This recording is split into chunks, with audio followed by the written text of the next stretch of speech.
Hola, estimats i estimades alumnes. Aquest matí, voltant per casa, pensava amb la mà de coses que ens queden per fer i els pocs dies que ens queden per acabar el curs i m'he començat a posar nerviós. Però de sobte m'ha vingut una idea.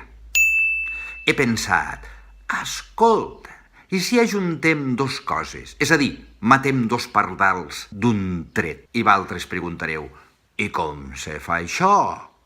Doncs mireu, ara us ho explico. Encara ens queden algunes coses per aprendre del projecte sobre els mitjans de comunicació i també algunes coses de català, de mèdies socials i tota la pesca. Bé, doncs he dit, ajuntem dues coses. En aquest vídeo estudiarem dues coses. Una dels mitjans de comunicació i una altra de català. Preparats? Endavant!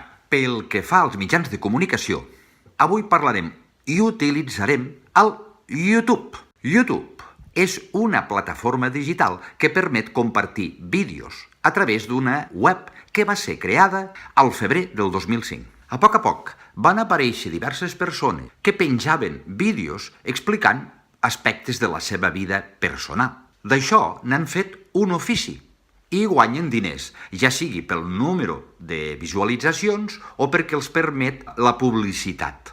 I com se diuen aquestes persones? Ho sabeu? Doncs, sí senyor, es diuen youtubers. Així doncs, un youtuber és una persona que comparteix vídeos a través de la xarxa social YouTube i interacciona amb els seus subscriptors.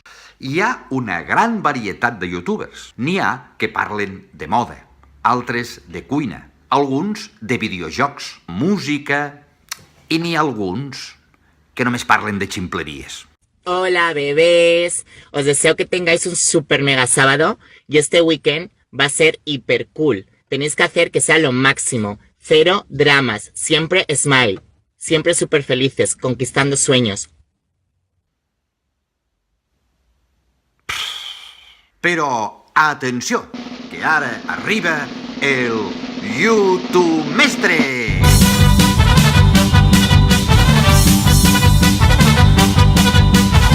I us preguntareu, i què és un YouTube Mestre?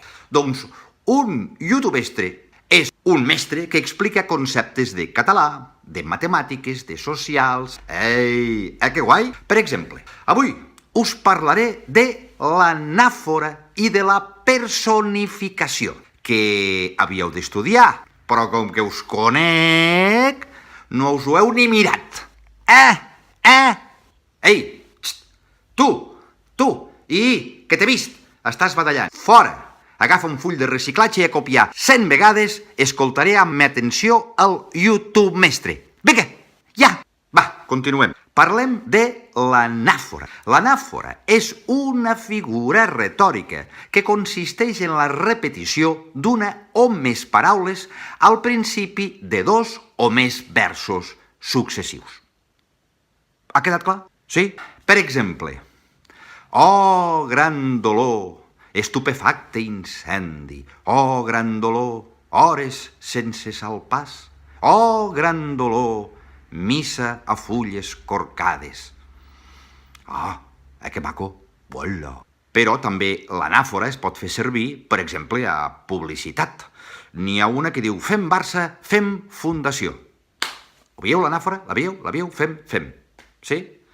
Queda clar? Molt bé. Doncs ara parlem de la personificació. I què és això de la personificació? La personificació, o prosopopeia, també es pot dir així, prosopopeia.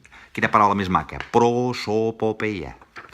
La personificació, o prosopopeia, és una figura retòrica que consisteix a atribuir qualitats humanes a éssers no racionals, objectes, fenòmens meteorològics, etc.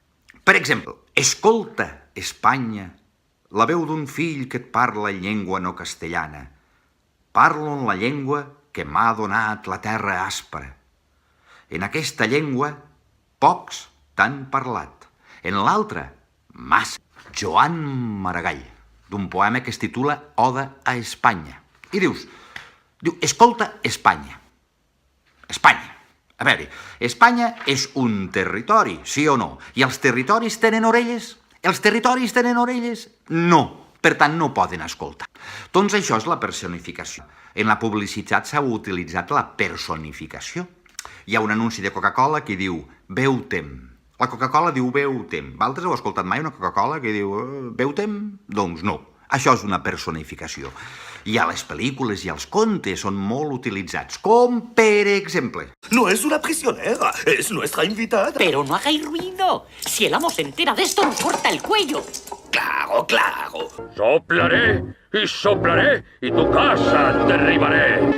Por nada pienso dejarte entrar. Con esa piel de oveja no me vas a engañar. A veure, que aixequi la mà el que hagi vist mai un llop amb pantalons. I parlant. I uns porquets que construeixen cases. Sí. I que parlen amb el llop, també. A què no? A què no? Això és un rellotge. Un rellotge. Un rellotge. Els rellotges parlen? Els rellotges fan sopar i coses d'aquestes? No. Bé, ara ja hi ha rellotges que sí, que parlen, que et diuen l'hora i et desperten. Però home, doncs això és personificació. Bé, què us ha semblat? Sí? Guai? Aprendre català i mates així és més divertit, sí o no? Doncs farem un tracte. Si aquest vídeo arriba als 1.000 likes, a partir d'ara les classes les farem així. D'acord? Doncs vinga, ja podeu pitjar. Aquí baix. Aquí. Ho veieu? Aquí. Pitgeu. Like. I als 1.000 fem la classe així. D'acord?